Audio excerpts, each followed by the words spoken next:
I'm in my 70s now, and there's something I've noticed that people don't really talk about when they talk about getting older. It isn't the fear of dying. That part is loud. Everyone mentions it. It's the quiet shrinking that happens long before that.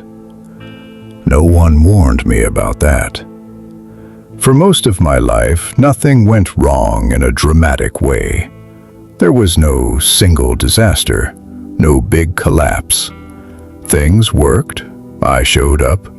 I did what was expected. From the outside, it all looked fine. And that's what made it hard to notice what was slowly disappearing. Somewhere along the way, without any announcement, I became a smaller version of myself. Not weaker, just narrower. When I was younger, I held more of myself at once. Curiosity, irritation, wonder, stubborn hope. Even boredom felt wider then. Over the years, I didn't lose these things suddenly. I set them down carefully, usually for good reasons. There was work that needed consistency, people who needed reliability, responsibilities that rewarded predictability. So I adjusted, then adjusted again. Each adjustment made sense on its own. That's the part no one tells you. You don't trade your inner life for success in one bad decision. You do it in 1,000 reasonable ones. I remember realizing this in my early 50s, not during a crisis, but during an ordinary afternoon.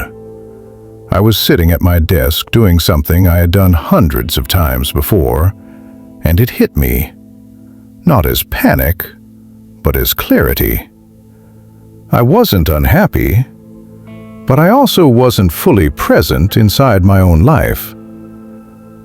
It felt like living in a well-lit hallway, knowing there used to be rooms on either side that I no longer entered. That moment stayed with me, not because it scared me, because it felt accurate. From that point on, I began noticing how often I chose efficiency over aliveness, how often I preferred being correct to being curious, how often I avoided anything that might disrupt the version of myself others had come to rely on. Reliability has a cost we rarely name. People admire you for it. They trust you. They stop questioning you. And slowly, you stop questioning yourself. The strangest part is that no one takes anything from you. You give it away willingly. You stop playing music because it's not practical. You stop reaching out because it's not necessary. You stop wondering because answers feel safer than questions. Years pass.